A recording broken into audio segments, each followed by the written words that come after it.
Halo, assalamualaikum. Terima kasih kalian sudah klik lagi channel masakan rumahan ya. Hari ini kita akan membuat roti jadul, roti manis lembut isi kelapa. Ini enak banget teman-teman. Memang beda ya rasanya kalau kita bikin sendiri. Kita gunakan bahan-bahan premium dan sedikit sekali ragi. Resep selengkapnya saya tuliskan di halaman deskripsi ya.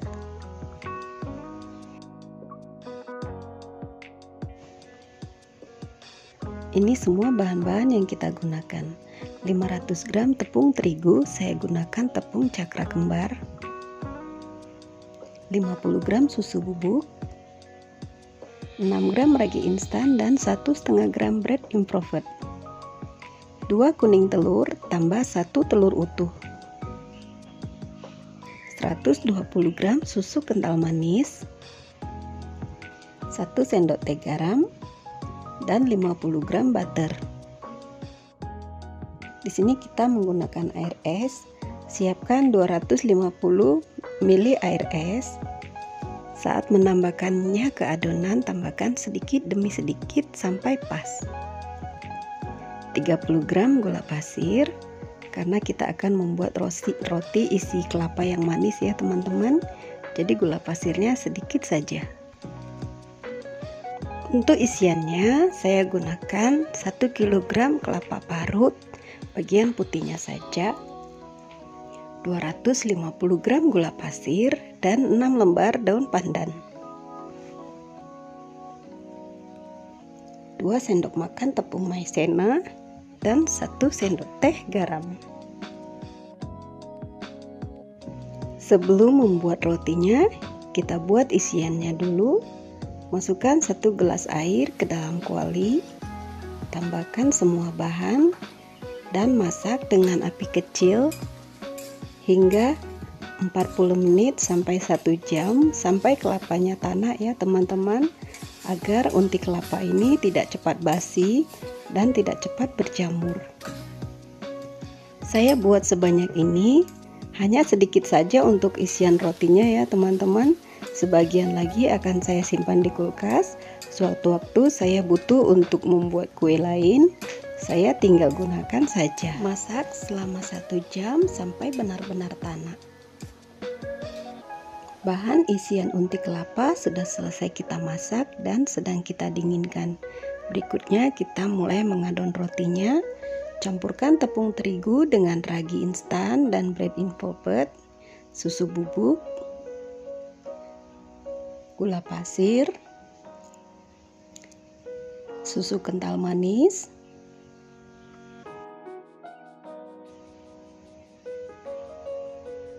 telur,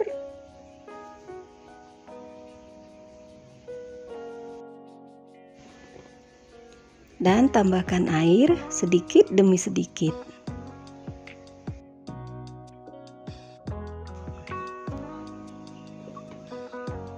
Adonan ini akan saya adon menggunakan mixer adonan ya teman-teman.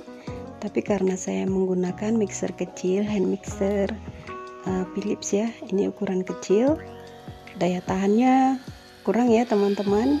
Jadi saat mengadonnya saya bantu dengan diuleni sebentar, berhenti sebentar gitu ya, karena kita mengadonnya sampai setengah jam. Jadi kalau kita gunakan mixer terus, mixernya akan panas ya.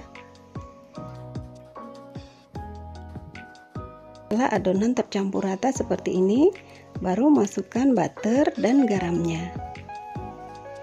Mixer lagi sampai kalis elastis ya teman-teman.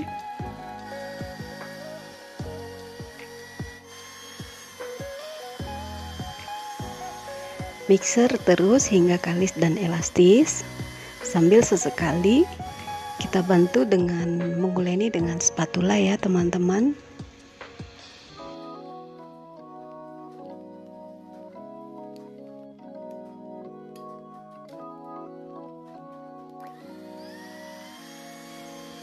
Setelah setengah jam kita mixer, adonan akan halus, kalis dan elastis seperti ini. Tandanya Jika kita ambil sedikit adonan dan kita renggangkan secara perlahan seperti ini, adonan tidak mudah sobek ya teman-teman. Olesi tangan dengan margarin agar adonan tidak lengket di tangan. Bulatkan adonan seperti ini sampai permukaannya benar-benar halus dan istirahatkan kembali dalam mangkuk adonan tadi ya. Tutup dan istirahatkan selama setengah jam sampai 45 menit.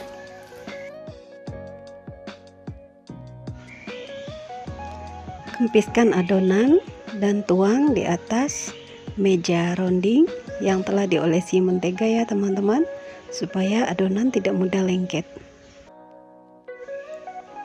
Potong dan timbang adonan seberat 50 gram tiap adonannya ya.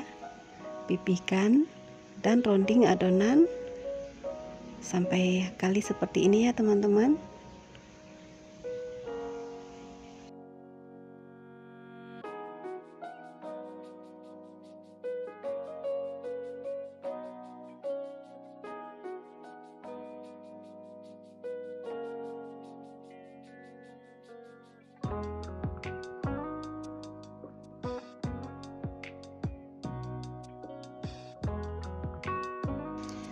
Setelah semua adonan selesai kita rounding, istirahatkan kembali adonan selama 10-15 menit. Gunanya supaya saat kita cetak, adonan tidak mengaret ya teman-teman, tidak kembali ke bentuk awalnya. Pipihkan adonan seperti ini, isi dengan isian kelapa yang sudah kita dinginkan ya. Lalu lipat seperti ini, cubit-cubit ujungnya supaya tidak lepas saat kita panggang ya teman-teman. Cubit-cubit seperti ini sampai benar-benar menyatu ya.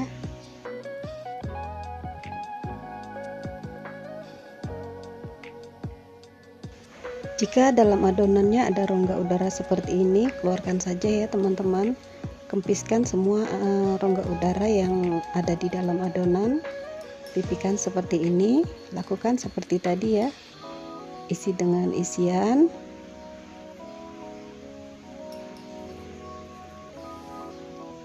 Lalu dilipat seperti tadi dan cubit-cubit seperti ini. Cubit saja dengan kuat ya teman-teman, supaya dia merekat dengan baik. Lalu pipihkan bekas cubitannya supaya merata dan rapi seperti ini.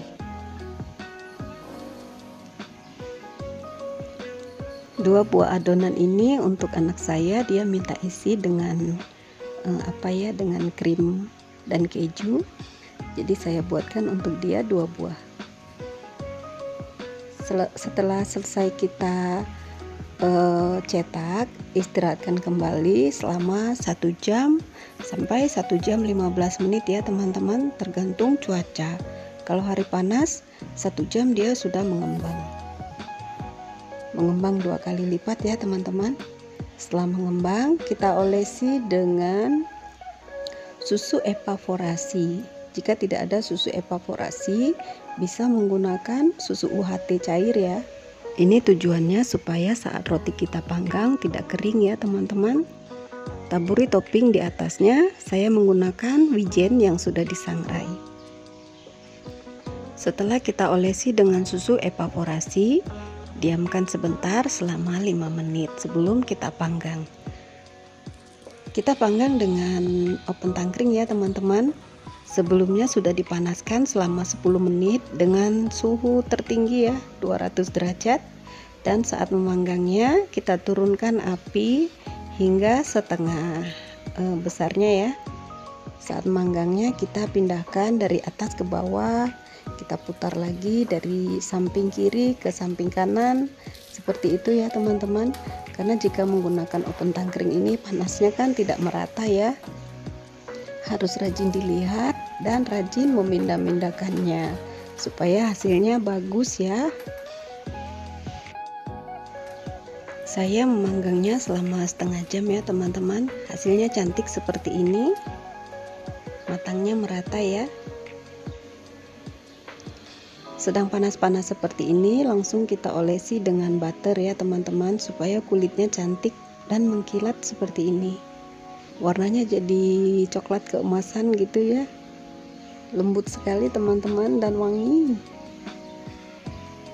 Kita coba lihat isinya ya. Karena kita isi dengan banyak isian. Wow, enak sekali dengan isi yang banyak seperti ini. Rotinya lembut ya teman-teman. Isiannya juga lembut. Ini lembutnya tahan sampai 3 hari ya. Yang isi krim ini saya buatkan krim dari butter yang saya kocok dengan gula pasir dan susu kental manis. Belah rotinya dan beri krimnya, lalu taburi keju. Anak saya suka sekali yang seperti ini. Selamat mencoba resepnya di rumah ya teman-teman. Kalian bisa buat ini untuk makan sendiri atau untuk dijual juga bisa ya. Pasti laku sekali karena ini enak dan lembut. Sampai ketemu lagi dengan resep yang lainnya ya. Assalamualaikum.